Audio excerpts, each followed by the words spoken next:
gonna get started. With or without Keith? Oh, I'll wait for Keith, sorry. It's okay. I'll just scramble. No, I'll wait till you're ready. There's no need to hurry.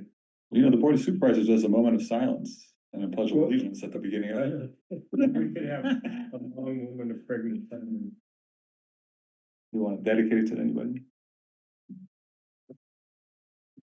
There's probably a lot of people we could dedicate. All the people stuck in the snow. Yeah. The Alzheimer's Association, they meet Do here. they meet here? Mhm.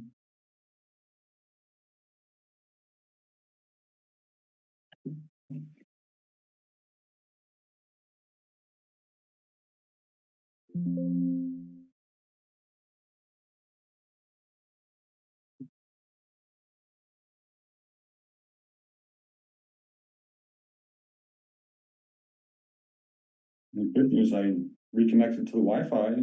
Yeah. Yeah, I Having realized to- after I asked you for the password, Guy looked at me and said, well, you should, I forgot you set it up so we could connect directly. Yeah. Yeah. I'm glad you got it. So it happened. Dang.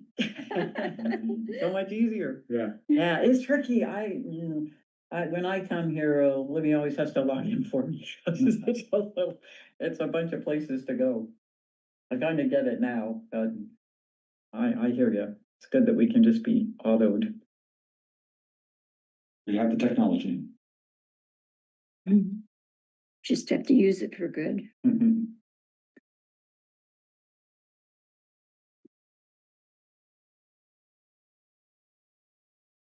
We only have 2 notes on the agenda, so You just trying to can remember take them. the whole thing and put it The in. computer just rebooted again for I'm updates. using Google Docs. Oh, That's where it was, and that's where my Okay. old copy is, and that's where the new copy is. I got it. But you can start anytime. Okay, 1, 2, 3, 4. And Joe. Oh, Joe, thanks. okay, I will call this meeting to order. This is the Board of Directors of Community Television of Santa Cruz County. Our regular meeting for February the 23rd, 2026. And at 5:03, calling it to order, I'll have the interim secretary call. Elanya, I'm here. Keith Goodger, I'm here. Mike Mazars. Here. Janice O'Driscoll. Here, Tom Manheim. Here. Joe Hall. Here. And Nick Ibarra is absent. We'll probably be here at 5:30. I'm not sure. That's kind of what I'm thinking. Oral communications, any person may address the board during its oral communication period. All oral communications must be directed to an item not listed on today's consent or regular agenda and must be within the jurisdiction of the board. Any oral communications? We have consideration of late additions to the agenda, additions and deletions to the consent and regular agendas. I won't delete it. We will not have the final reading and approve item number 9, final reading and approval of the CTV strategic plan. In that we don't actually have a complete one. Nick has made some excellent suggestions, I think, that I'd like to share them with the strategic plan committee, and we can discuss it during that on that item, but it won't be actually an approval. Any other additions, deletions? Okay. The consent agenda, we have approved the meeting agenda, approved board meeting minutes of January 26, 2026, and accept the January 2026 financial reports as recommended by the Finance Committee. Questions, comments? Director Manheim. Yeah, just correction on the minutes on the spelling of my name in item 6. Okay. E before I. Except after C, and there ain't no C in the see, You said item 6? Yeah. That's the financial report. Oh, interesting. No, that's the minutes of the board, that's the minutes. The board meeting minutes. Oh, boarding. Oh, okay. Any question, discussion of financial reports? I just real quickly, I wanted to note that the co-working space revenues, Tom tracks it very carefully, and it went up quite substantially. Becca didn't know quite the reason, but the co-working space is getting more use, which is all good news for us. So I just wanted to point out, usually we have problems to point out, but that was something that was a nice surprise. That's very good. Thank you. That's great. So Okay, let's I'll- move on. Oh, I'll go move ahead, Joe. I'll move the consent agenda. All right, we have a motion to Second. approve and With, Director Paul? with, as amended. and second by Director Manheim, all in favor? Aye. Pass. That's the order. Regular agenda, we'll start off with the executive director's report. Oh, hey, this is my report for January. And under revenue, Joe was right, the news is really good. The co-working center earned $12,245 in January. And we're 58% through the year, and we've earned 57% of our projected revenue goal, but only spent 51% of our operating budget. So we're ahead, we usually are, but just so you know. The co-working center is 12% ahead of its projected goals already. And I've dug into why. And we've rented, well, when I say me, I mean Olivia. She has rented a small office in the front to a business and one in the back. So it's, that's just enough to give us quite a boost. And those are long-term rentals. It's not like just for the month or something. So this will continue, hopefully. And so we're really happy about that. The government meetings, in January, we did 16 meetings. And we have some new staff. I've been reporting on them right now. Victor's technicians were in training throughout January, but just so you know, they are in the field now. One is training tonight and one is trained. And one's gonna be doing, I think it's Clover is gonna be doing her meeting all by herself, sometime this month. So that's good. Victor has a really good training program and everybody, they really learn and they do well. So right now someone's shadowing in doing this meeting. So they all get a chance to do it and have someone there in case something goes wrong. So, and it's a good training program and I'm always happy when they get in the field because they usually are successful. Under facilities and equipment, Victor is still working with the city, on the city's fiber line. And he's talking to Comcast now because he's done everything he knows to do and he can't figure it out. So, he's trying to get Comcast involved. And the equipment, of the, all those cubicles we have in the back, they're all wired up with internet and electricity and everything's just plug in. And, but the internet part wasn't working on several of them. So, Larry had a company come out and do a survey, look at all the wires, figured out what wasn't working. And then they came in and fixed them. And so when we rent those cubicles, Olivia can just rent any of them. Now she goes, well, this one works and that one doesn't. So now they all work. And that's a good thing. So that was a nice improvement. We inherited those. We got them free when we rented the building. And they are pretty old, but to replace them would be a lot. So fixing them is less. How much was the? $1,400, I think. Yeah, not a lot. Yeah. At first I thought it was gonna be like thousands of dollars, but then it turned out not so many of them were broken and they gave us a better deal. So it was pretty reasonable, right? One new thing that I want you to know about is the ADA is now requiring government meetings, anything made by the government, to not only be we have to have you have to caption it, and that's been for a long time, but now they want visual captioning, which is they want someone to speak what's happening. So that's a lot of money. It's like $30 a minute. Aren't there screen readers that do that? Well, not that I mean, it's the voice underneath that says, now the man is standing up, he's going toward the door. Oh, it's Someone the comes in. narration. It's like Audio narration. description. Oh, Audio it's audio it's a description, narration between the talking or during? It's during and it's like ducked. It's real annoying. Why would you, I'm just curious, if we're having a meeting, we're having a conversation, nobody needs to we don't need audio to describe that, right? People are sitting at a table. No, but you need to, if someone comes in the door, if they show if they show something that needs to be read, like if they put up a graph or a chart, as long as they say there's a pie chart and 2/3 of the money is spent here, 1/3 there, that's okay, and we'll talk to them about that. Right. But if they put up, and they do this all the time, a whole document that we could never read, I mean, it's real Oh annoying. my goodness. So we have to work with the county on how they can present in their meetings that is cost effective and still, does the ADA job compliant. of letting visually impaired people see what's going on. So it's tricky, but we have help. We have an excellent vendor that helped us with captioning. He's looking for solutions. And also I talked to when I went to the convention, I talked to Cablecast, who we already use their equipment.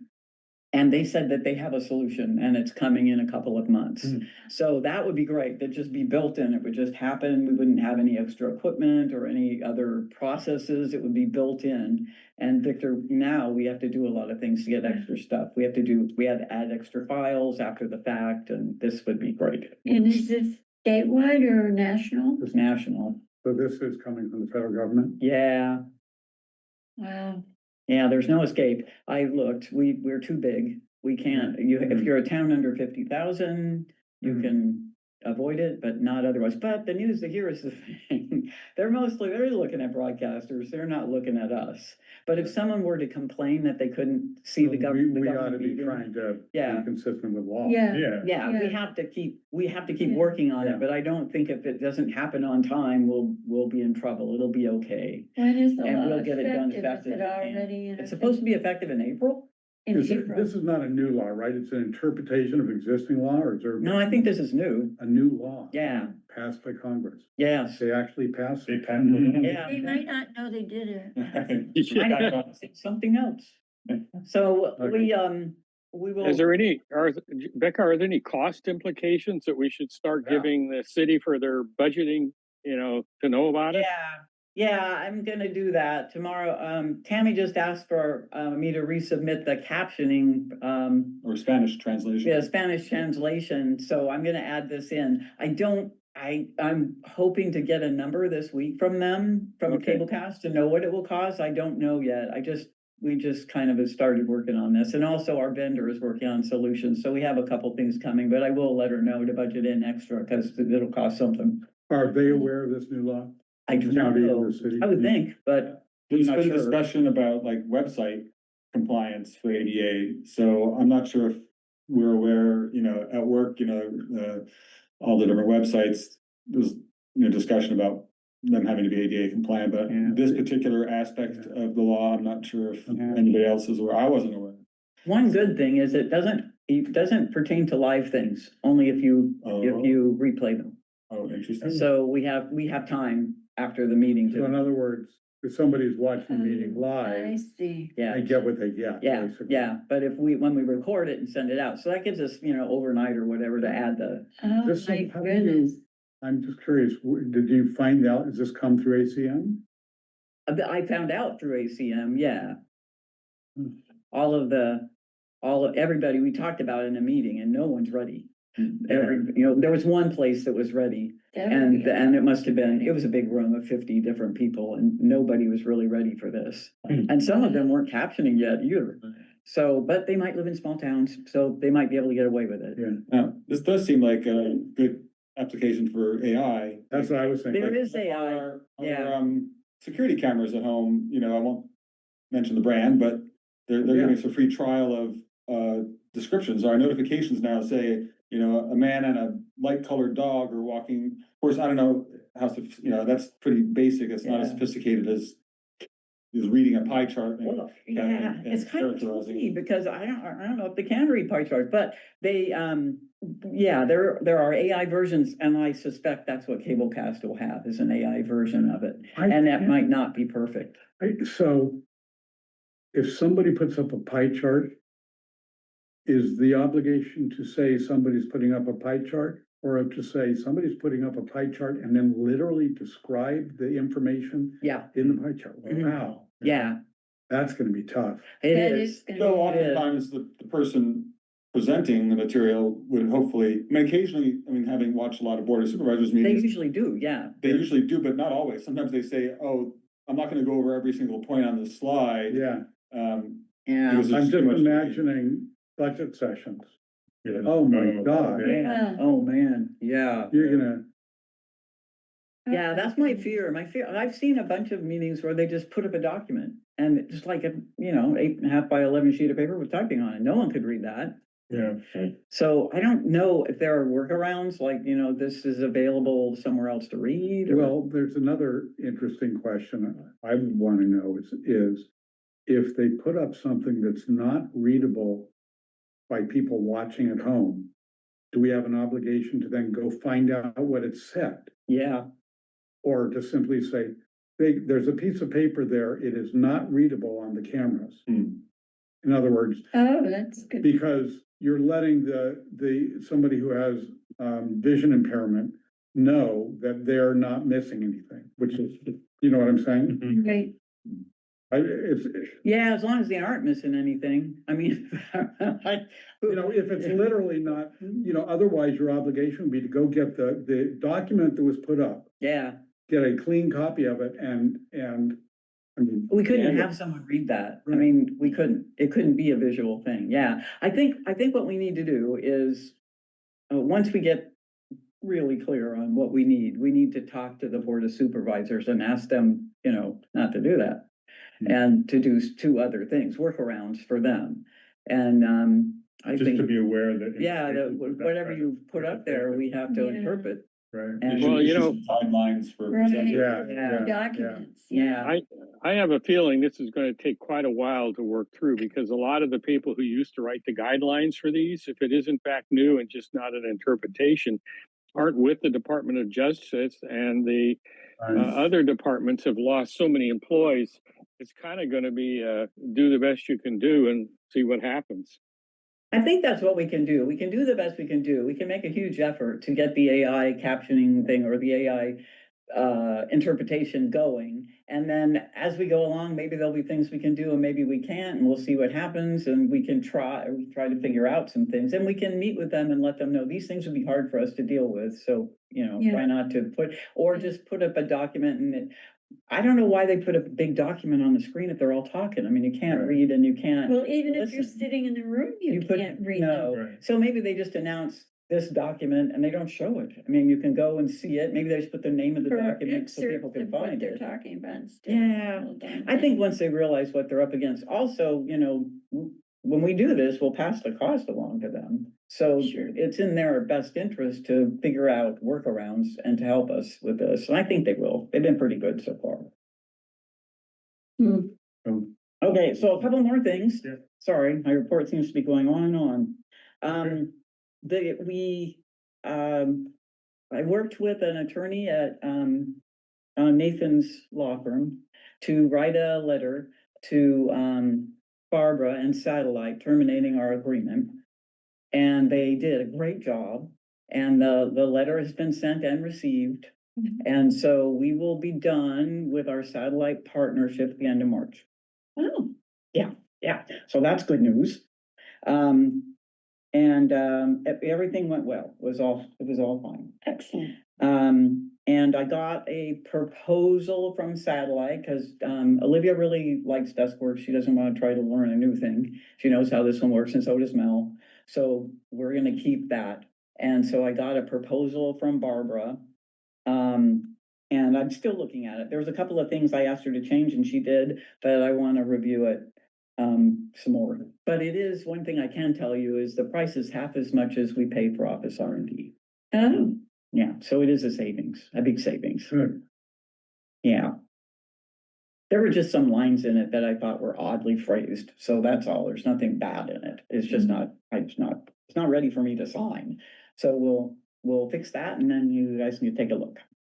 And that's it. And then along those lines, we have had a deal, we've been working with Office R&D, but we're going to terminate that. Yeah, I sent a relationship. letter today. Okay, great. And that's within our time frame to be able to do that. Yeah.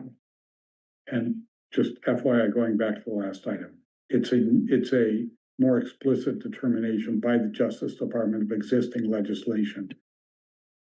So, Okay, Title II. Apparently. Okay, Thank you, AI, by the way. yeah, questions, comments? Anybody think, oh, yeah, In terms of the rebranding, new signs. Yep, new signs, well, we wiped the old signs off the building so we can exit when we want. And new signs are coming by the end of February, they say.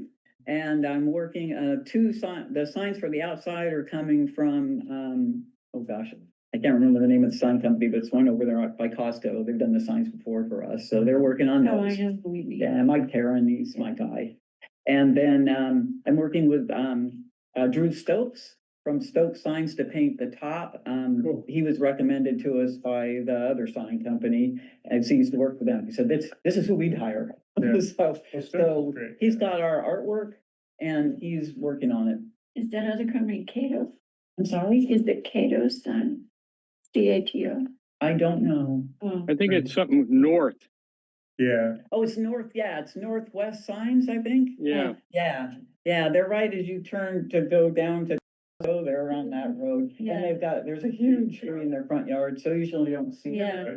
You usually don't see their yeah, sign. Cato's in the same Yeah. area. That's why I said. Yeah, they're great. They did signs for us before. They've done all the Cool. signs here. I can take it minutes, should I continue or Oh, meeting started? oh gosh, I am so sorry. I didn't update my calendar. If it makes you feel any better, I updated my calendar and didn't even realize it. It was just by chance. When I looked at the agenda early, I went, oh, 5 o'clock. I apologize, please continue. No worries. I will. Well, I wrote notes all over the house and Guy sent an email too, so I had 4 chances. Yeah. I will note it's Director Ibarra has joined us. Welcome. Okay, any other, we just finished the Directors. director's report. Okay, let's move on to, budget revision, let's see.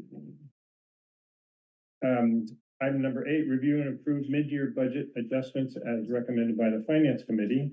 And we have a memo here explaining some of these, from Mel.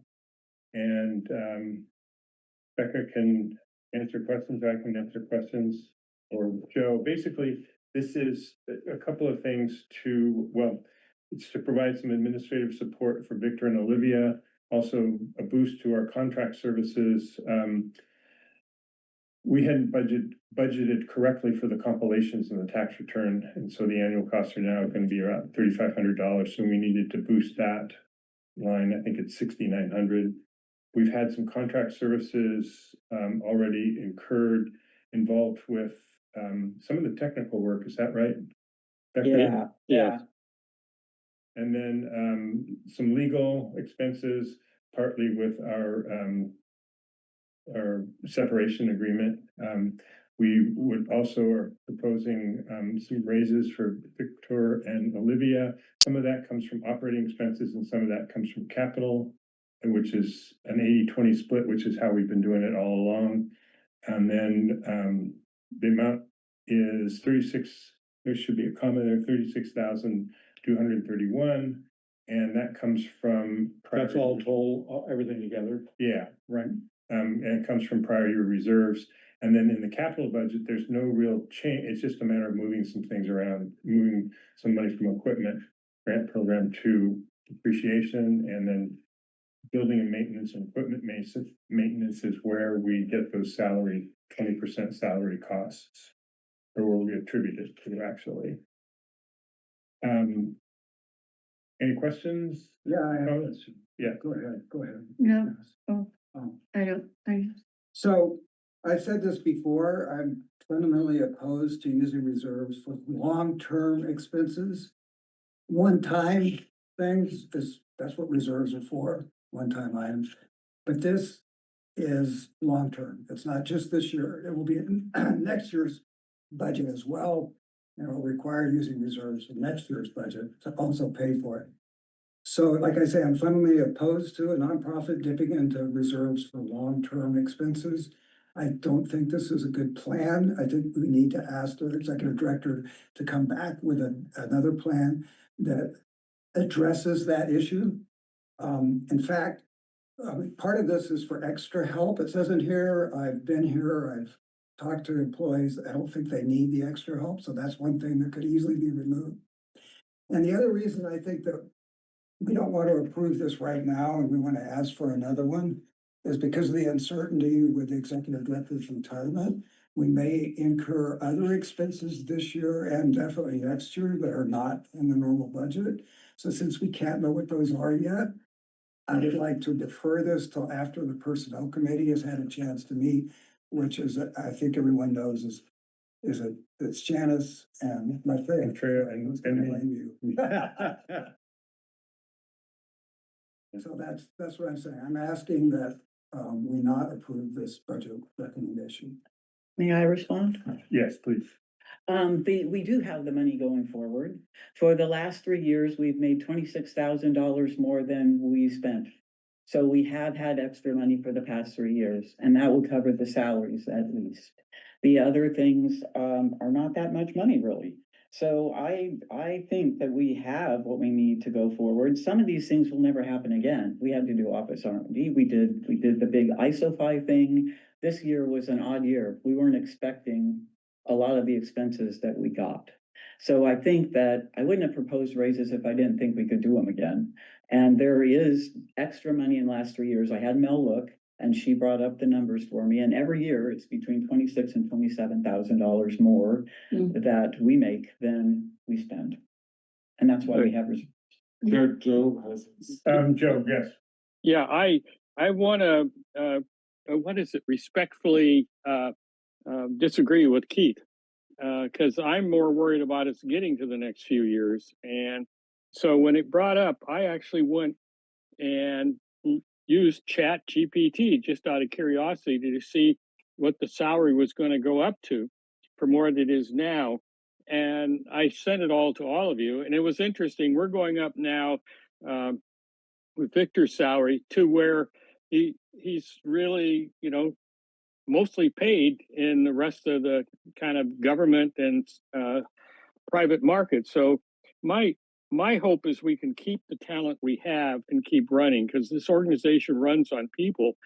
And I think the point about reserves, having us live through and survived, is something we want to take seriously. But at this point, I think I'd like to maintain the people we have. If you want to look into more of the extra help, then maybe the personnel committee can look at that. But I think the salary changes and adjustments to the market and the rest of it should move forward.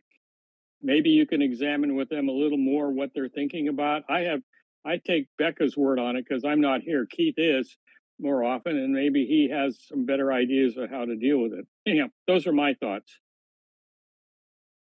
Nick.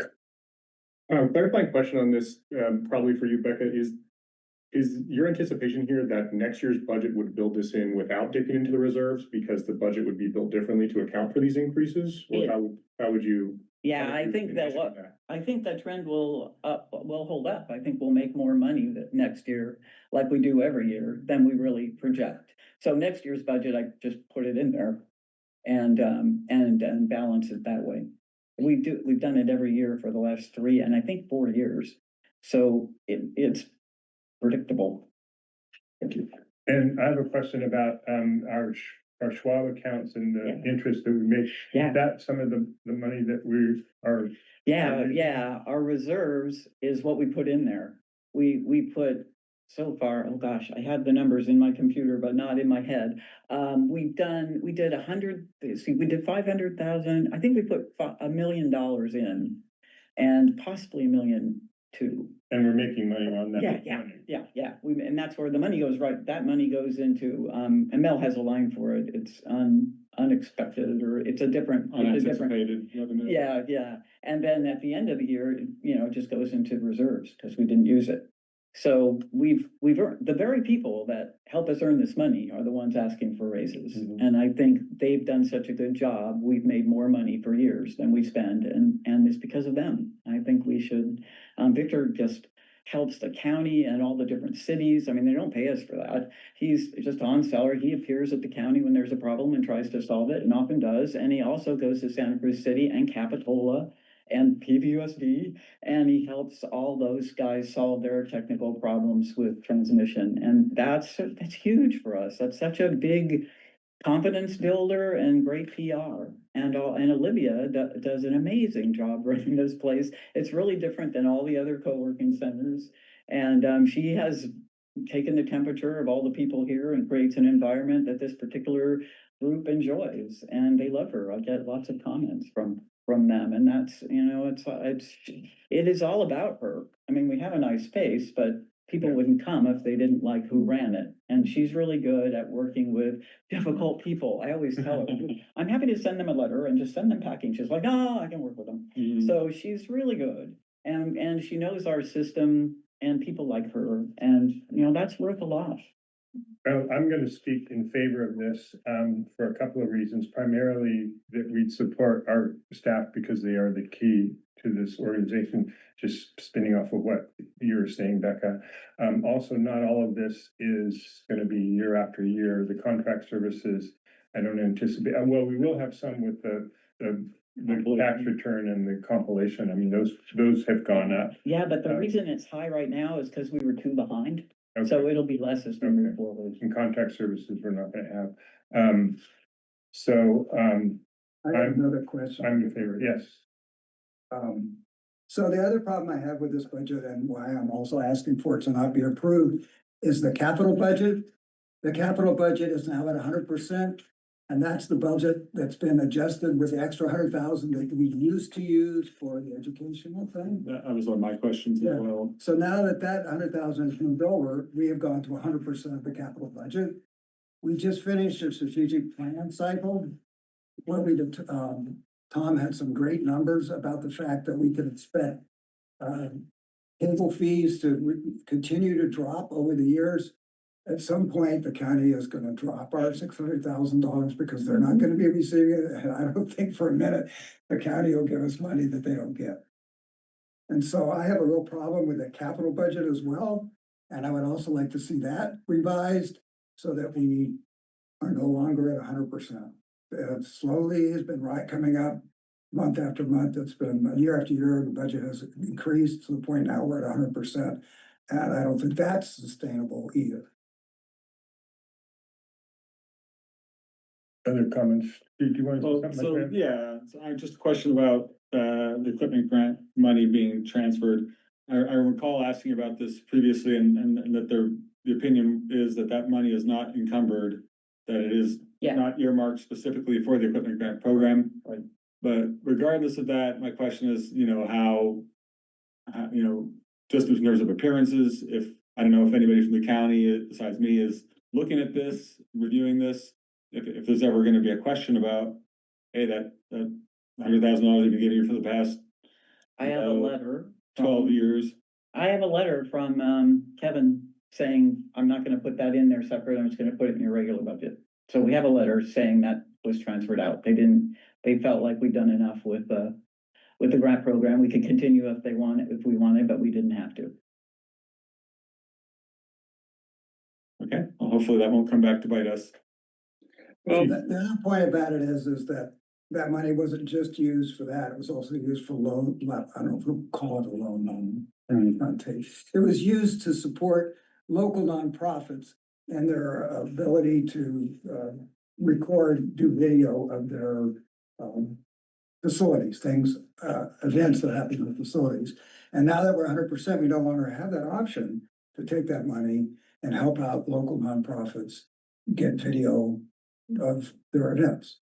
And so that's another concern I have about the capital budget being at 100%.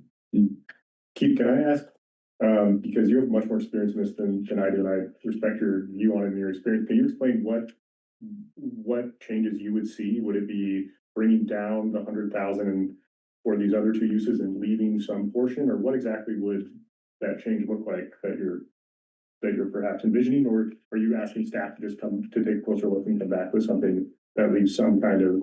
Well, that's part of it. I'm asking to come back with a possible changed budget that might address some of the issues that I brought up. Specifically, I just heard that it's not going to be in next year's budget because the money's going to be there. Well, why is it in this year's budget if it's not gonna be in next year's budget? So I'm confused about that. And maybe in the notes or in the things that can be explained, how we need to take the capital reserve money now, but we don't next year because, um, I have some experience with money and budgets, and generally, if you increase salaries now, which I'm not saying is a bad idea, I think it's a great idea. They're gonna be increased next year, that's not gonna change, you're not gonna, July first, ratchet the salaries back. And so next It's an year, ongoing expense. it's an ongoing expense, and that's my concern, that we're looking at an ongoing use of reserves, that's what I'm saying. Can I add, if we approve these budget amendments tonight, are the salary increases effective immediately? When do they become effective? Now, yeah, And they're, yeah, the plan is to prorate them Yeah. from Feb 1. yeah, and Victor's raise is broken over 2 years. So this is, so we can't talk about salaries on TV, so it's broken into 2 pieces. Gee, Yes, Joe. oh, okay, let me put my hand down here. You know, we're very close to getting to next year's budget. I think some of Keith's issues can be looked at in that process in terms of the money for the youth grant programs and things of that nature, because we have enough funding through the capital group to do that. So I think a lot of what he raised, you know, would be more probably appropriately addressed when we do our new budget, and we can go further. I just think it's important that we recognize the staff that works here and, you know, give them the support they need to keep us going. And what Keith says is correct. We've operated on a shoestring for years, and you know, there's nothing we can do about it. It's going to be year to year to year, and this doesn't guarantee these people won't leave for higher paying jobs some other place.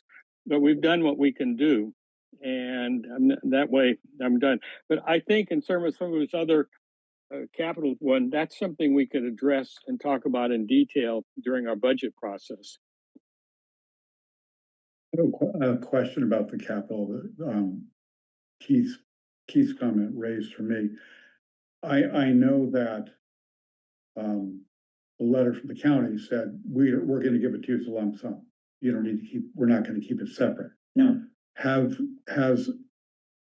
Is there money available in the capital budget if there are other nonprofits that we want to work with similar to the ones we have with equipment, or are we giving up that program? In other words, is the program gone away, or do they just say you don't need to have it budgeted separately?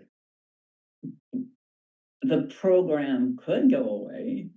We do help other nonprofits with things. So we have money in the capital budget to keep doing this. Well, we haven't, to my knowledge, we have not given any equipment to any other nonprofit, but we have made it possible for them to get it.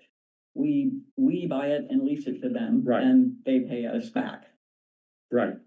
But there should So be, that's an expenditure, that's, we have money to continue doing. Yes, yes. Well, sorry, aren't there 2 different programs? There's the equipment leasing program, and then there's the equipment grant program, which was targeted at youth Yes, originally, right? So which one are we talking about? that was the equipment leasing program. The grant program, I have tried a couple of years in a row to give them stuff, and they are happy with what they have, at least at the County Office of Education. They like the iPads. I repair them and refurbish them, that sort of thing, but they're real happy with that program and they don't want to change. And I can actually even add a little bit of color to that, which is to say, we have found that increasingly youth are happy producing media on their phones. On their own phone, And I the can awkward imagine. middle is the Yeah. awkward middle between professional production Yeah. and having all of the bells and whistles. And you know, and the iPads are nice as kind of a one step plus the phone. But I have heard that same feedback from our team. And it does seem that there might need to be more of a deeper reimagining of what that kind of program looks like if Yeah. this board and organization want to continue Yeah. supporting in that way. And they did a great thing this last couple, I guess last year they did this big podcast thing and they used the iPads to record them. And I offered them all kinds of microphones and all stuff. They're like, no, we just want this. And they used the iPads And they did it that way, and they did 60 podcasts, so and it was real successful, very interesting. They interviewed elders, and most of the elders are kind of appalled that they had been identified as elders. But the podcasts were very popular and well done, and the kids had a good time. They did need help editing from college students, but that was great. That gave them, it's sort of like, you like to learn for just the level above you, and that was fun for them. So we've tried. I mean, I could still work something out if they need it, but so far they haven't wanted it. Exactly, and much of, just add one more thing, and much of that, I don't understand the details of how this program works from the CTV side as well, but a lot of that equipment is on a multi-year life cycle, so there is, the iPads are still in fine working order, is the other piece of it, so I know that can be slightly different conversation for the ongoing program. Yeah, I just talked to Stephanie this week, and we talked to Apple. So we're looking at, well, they got locked out because they've been using, I have a CTV account, Apple account, and too many kids signed on it too many times, and they were like, something's wrong here, and they stopped after 5 years, they stopped. So, it was a big, long conversation, and we're gonna try to get some sort of a way, before we tried to do a thing where the schools could control, like with a business dashboard, and then Apple's like, no, they can't have the dashboard because they don't own the iPads, and we couldn't give the schools the iPads, so we had to own the iPads, and they thought we could get in and, troll children. So we were barred from all of that. So now they have they said, well, some other couple just gave a whole bunch of equipment, and they can do that. So let's see what we can do. So we have a meeting next week to see how we can better maintain the ad apps, and they were trying to add some apps for programs. So we're meeting next week with their technical specialists to see a way that we can make that happen. So far the iPads are going strong. They've done a great job. We've repaired a few, but not many. Let me bring this discussion back to the item in front of us here. Any other questions about that? Well, I guess I'll just note, well, it's kind of a question and a note, and then I had at this time, it seems kind of like a silly question, but, so just looking at the equity, I'm not sure which month it is, but I see capital reserves youth grant is at $140,498 right now. So if we're transferring 100,000, I guess there would still be 40,000 left in capital reserves youth grant. Yeah. I'm not sure what we'd be able to do with that, but it's not like we're wiping that out completely, but, it's a note. And then, We'll see what happens. And then a very small thing in the budget adjustment is that, like, I noticed, licensing fees. We Yeah. budgeted 0, and then we spent $300 and something, but we're not doing any sort of budget adjustment. I guess it's $300. Is it not worth doing a budget adjustment for that, or? Well, we used to have licensing fees in there because we had to pay for a music license. Right. And so that went away, and so we Xed that out, but then we did have to pay a much smaller amount to use some music because we needed it. So we have an account now that I think it's $120 a year. And that is can you show me which line that is? Let's see, I did put a comment. I could answer better. Media licensing. Where you Are you in the proposed changes, know. the amended budget, or? Yeah. No, it's in the financial report. No, this is in the, proposed changes. It's item 5,300. Oh, I think that's why, because we don't have to have the licensing that's $600 a year, but we do need to occasionally license some music for. We've been doing ads on the radio. Wasn't there something about our old partnership with CMAP, and they used to pay? That's We had to exactly pay something? correcting.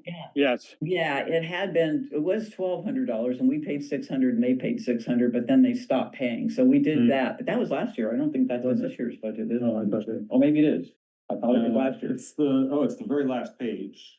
So 330, it's the horizontal, it's the horizontal budget there. I'm just curious why we wouldn't amend the budget to, Oh, maybe it did happen this year. Maybe it was just right on the cusp. anyways, it's probably not worth. It was music. If you understand my question, why wouldn't we just amend the budget to account for that? But I guess it's neither here nor there, really. I don't know.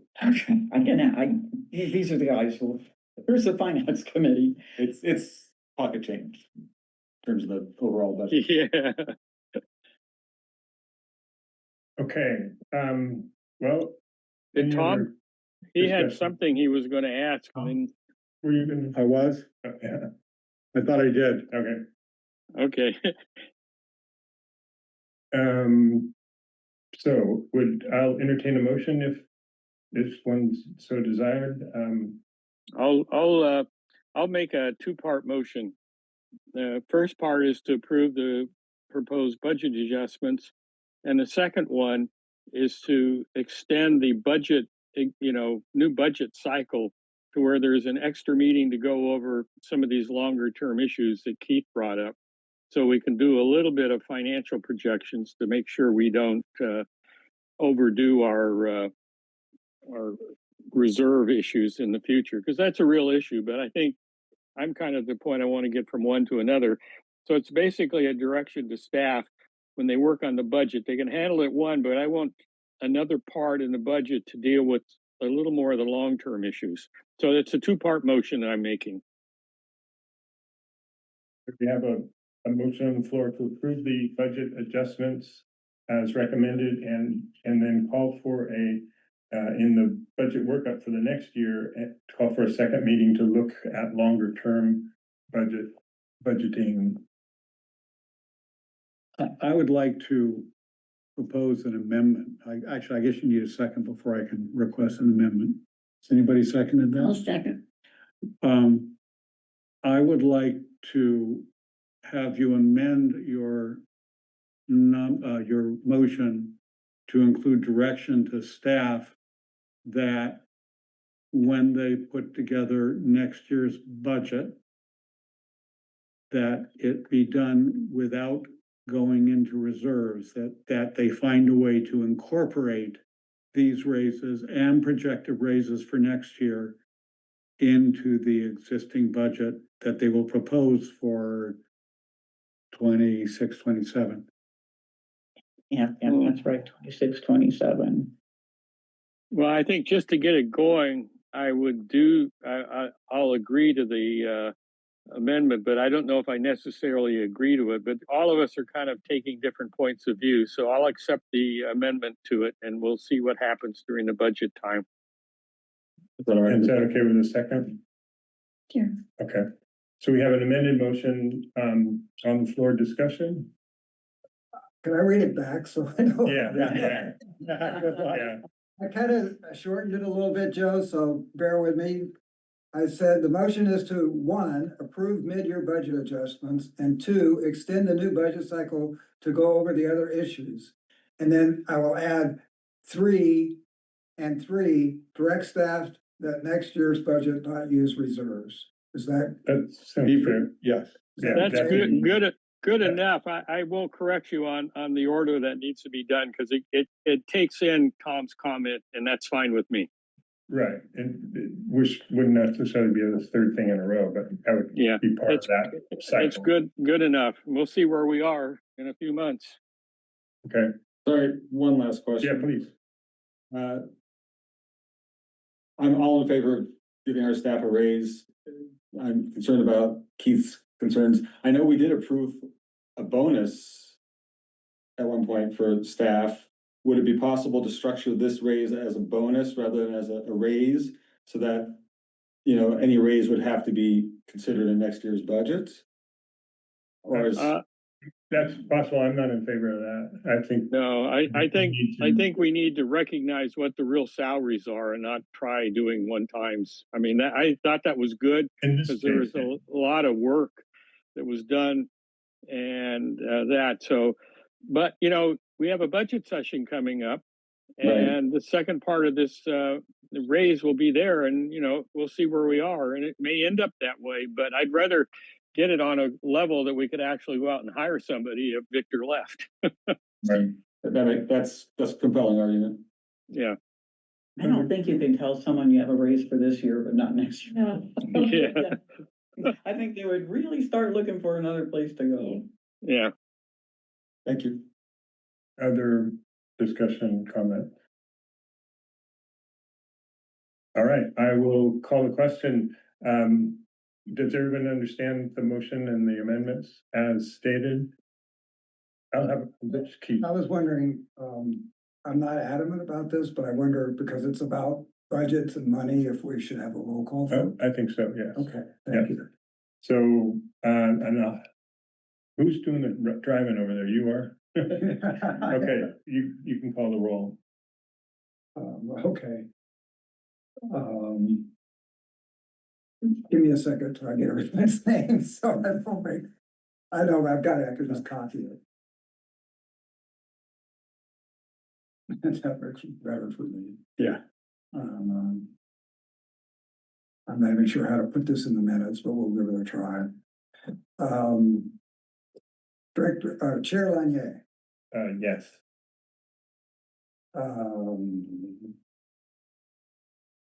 Director Gudger, no. Director Maziarz, Yes. Director O'Driscoll, Yes, and Director Manheim, Yes, and Director Ibarra. Yes. Okay. Director Hall. in Hall. And Director. Oh, I'm sorry. Yeah. Well, I don't, and Aye. Director Hall, I assume you made the motion, yeah. Okay, we have 6-1, it passes. Yeah. So start writing checks. Okay, thank you everyone for a thoughtful and thorough discussion. Number 9, final reading and approval of the CTV strategic plan for 2026. Before you arrived, I suggested that we could discuss this, but table it because I've taken your suggestions, which I thought were very good, by the way. Put them integrated them into the top of that piece, which I'll circulate to the strategic plan committee and then adjust accordingly. And I really thank you for the effort in putting that together. For the rest of you, Nick has suggested sort of I don't know, a blue sky view of what we're doing. Is really nicely done. Before we get into all the Doom and downer gloom. stuff. Doom and gloom. Yeah, but just a real positive look at who we are and what we do and what we can do. So I appreciate that. So I will, I have it integrated. I need to go through and edit a couple of other things in light of that, and then I'll just circulate that around. We can talk about it next time. I mean, as things are changing, you know, we can update it accordingly too, anyway. Item number 10, Volunteer Advisory Committee, Public Access Volunteer Credits. Keith, that's your item, I believe. Yeah, so the reason I put this in here is since Kathy Bisbee was executive director probably in 2000. 15 years ago. No, 2008. No, not 2008, 2014. 13 was her last year. Yeah. I came at the end of 14. We've had a program where volunteers earn credits for volunteering for the organization and use those credits to rent equipment or the studio. Our volunteer program has dwindled to very little, and we actually currently only have one public access user using the studio. And things like this meeting being put on Zoom used to all be done by volunteers, but now it's done by staff, so there's almost no opportunities for volunteers. I'm the volunteer advisory committee chair. I'm planning to call a meeting of those who are left, who is still like, to discuss potentially, at least for the studio initially, no longer requiring credits for public access use of the studio. Now, the problem with that is, of course, if a professional comes in and claims to be a member and wants to use the studio and doesn't want to pay, will that work? So in our rules and procedures, it's very clear, and I copied them out. I could read them, but I don't know if you guys want to hear it. But it's not allowed. Right. And so, Which is not allowed. Professional use professional use of the studio. as a. And that for at the public Member rate. access rate. Right. Member rates. Got it, yeah. And some of the requirements are anything done as a public access user must have a Creative Commons license to CTV. And currently, there's a couple of things in the rules and procedures that we will probably come back and ask this board to change if we were to do this. One of them is for hire productions, oh no, that's credit for CTV. It currently says any program produced at user rates must be for non-commercial purposes and must be submitted to public access channel for air. So I would say take out the can't be used for commercial purposes, but if you're gonna do that, it has to be, it must be put on our channels because we're using our studio, we should use the channel. Yeah. These are the kind of things that we need to work out. I don't have a proposal to bring to you, but I wanted to bring it up. Yeah, okay. Keith, Yeah. can I ask a question? I didn't understand the last thing you said in terms of, in my mind, I just want to separate out sort of users versus professional crews. If we, is the concern that the language preventing the commercial use, are you trying to have that open up for members? Or are you trying to prevent it for, I'm not sure what that's about. Well, the way I read this, well, no. No, what it says is any program produced for equipment at user rates must be for non-commercial purposes only. And so actually, we don't need to change that because if you want to use user rates, which would be free, you couldn't use it for commercial purposes. So And that user rates are the volunteers. Yeah. How about member rate. rates? Member rates. But in Yeah, our rules and procedures, user is clearly defined. as a member. That's what it's, that term is used repeatedly. Okay. So that's why I'm saying that.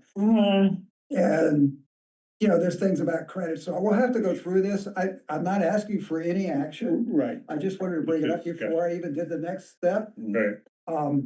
Because I believe that, there's not a huge demand of people to use it for free. But I think, it would allow us maybe to get more people using it. Now, there would still be a requirement that and I'm not asking for equipment for you, leave the equipment like it is. But for the studio, you still would have to get a volunteer studio supervisor from our approved pool. And they earn credit for doing that, don't they? But we would start giving credit because you don't Credits need are it. sort of moot. Well, they can't use credit for equipment rentals, no? Yeah, they can. I mean, I haven't gotten that far. Some Maybe of we them should have give them credit. hundreds of credits too. I mean, Phil's harmonic has like 1,200 credits. Yeah. He can run equipment till the end of time. And in a minute, that next item that I asked to be on the agenda, we'll discuss Philharmonic. Did you want to say? No, I've been, no, Go ahead. Keith covered it. Okay. Yeah, so that's where I am, and Okay. I just wanted to bring it to the board, because if. Well, it makes sense. It If I seems to come make back. sense. Yeah, I mean, we'll just need to adjust the wording in the rules and procedures to, with the new reality, basically. Yeah, I just. It feels like, I haven't really, looked at the language, but let's make sure that we don't inadvertently impose a requirement or an obligation that, disincentivizes people to use the studio, professionals to use the studio, obviously. That's a revenue source. yeah. That's a revenue source. We don't want to screw that up. And if there's anything that removes barriers to more volunteers coming in and actively using the studios, That's a good. that to me is a good thing. That's part of our mission, goal. Yeah, thank you, that's definitely. And I'm gonna talk to Becca about it, because like you said, we gotta make sure that we don't have any effect on her commercial use at all, that she has complete freedom to charge anything she wants to anybody who wants to use it for commercial Right. purposes. Right. Joe, I hear your. Tom, kind of took all the thoughts I had, so I'll just leave it at that. Okay. You- Yeah, no, that was well put. Okay, thanks, Keith. That's it. Thank you. Any requests for specific items to appear on the next meeting agenda? Yeah. Because I made a request last time, Okay, which is a discussion about how to get more board members. Yeah, we need It's someone. really from Jacksonville. important. We Yeah. Really don't. Looking have around the anyone room, from I South love you County. guys, but we need more.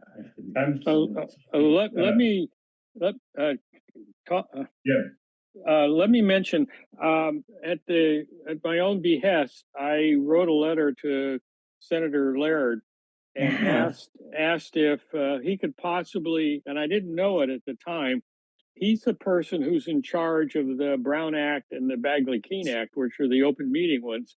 If they could put an amendment in so that people who have to commute long ways for non-volunteer boards like this can attend remotely. And that would, I think, help a lot in terms of the South County. They may come sometimes, but may not others, and can stay involved. What I found out is that it was a week before the bill deadline. So he said he'd put it on his list of things, and I'll just mention it to him in a few weeks when that deadline's over, that if they're doing any amending for the budget or something else where there's a technical correction, because actually state boards, if you have a quorum in place at the site of the meeting, can have, you know, any other number of people attend remotely. And I think that would help us recruit younger people and other And people. South County people too. Yeah. And Yeah. I put it all out. And so anyhow, I was going to mention it, but it kind of is better to bring it up now. So I see John Laird a lot at various events, so I'll keep reminding him. And I I talked do to too. this. He's my neighbor. Yeah. Okay, well, we'll reach next door and say, hey, Joe Hall has this idea. Anyhow, I just thought I'd bring it up. It wasn't worth pushing when they were that close to the deadline. Yeah. No, that's great. Thanks, Joe. Pete, back to you. Announcements. Well, actually, there's, on Friday, a couple weeks ago, there were 2 recorded sessions for community television rebroadcasts. And the first one, I'm going to defer to Director Ibarra to talk to you about what that was about. Oh, well, thank you. You Yes, were so there. I had the pleasure of going on our program as a guest to promote our Her Story event and share about some of the things that the Santa Cruz COE is doing. And just to give it a quick plug, thanks for giving me the floor on it, Keith. Her Story is a partnership in recognition of Women's History Month that we now do, our office, the COE, with the MA and Yeah. Lookout Santa Cruz.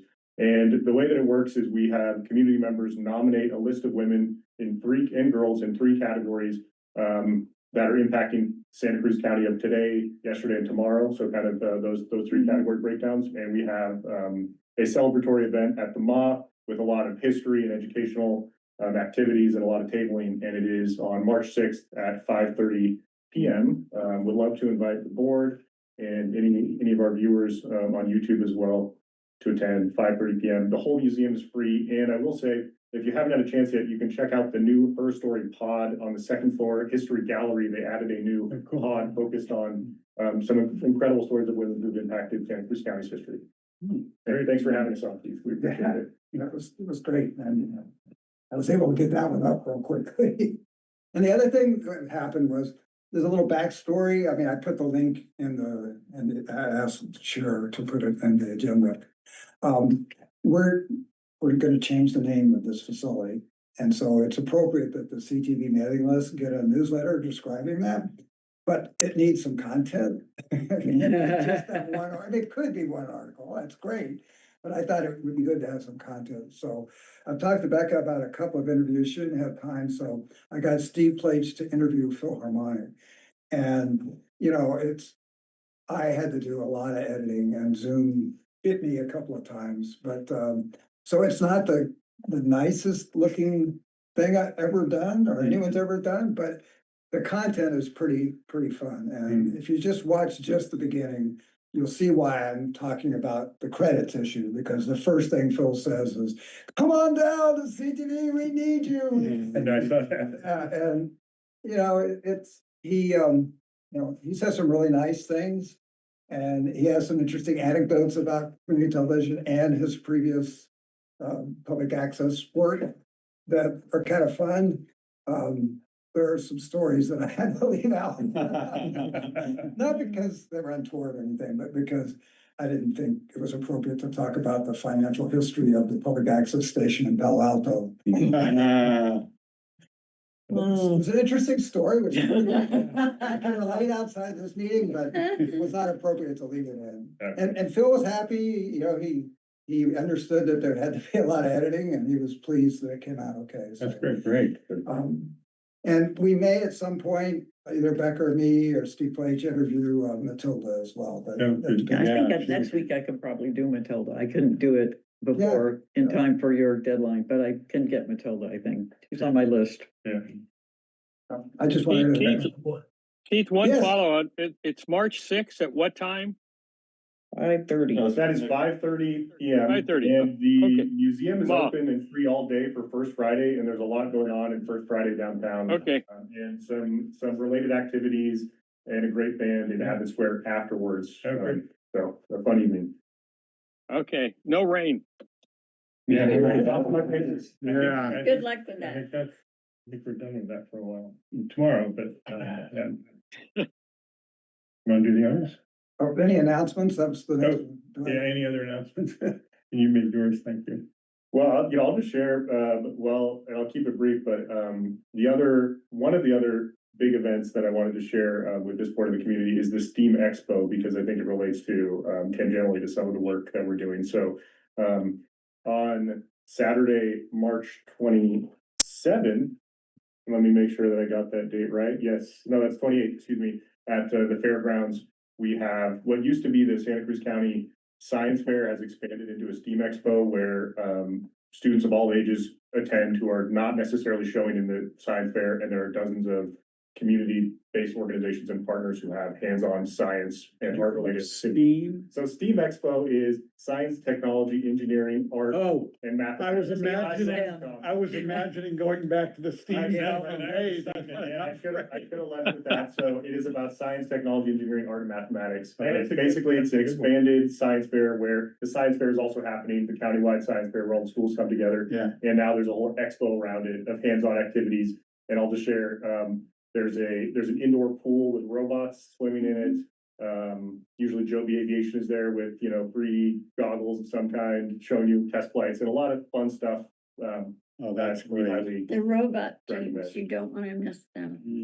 They're amazing. The robot things are always. What's the A in For STEAM? all The your A- young people. And so there are Yeah, also yeah, art performances, They there's. used to do the Discovery Museum every year in San Jose and they do. Exactly, STEAM, so that's kind of the new, it used to be STEM, now it's STEAM. So is that a widely accepted STEAM rather than STEM? Exactly, so that's been a big kind of directional shift, and.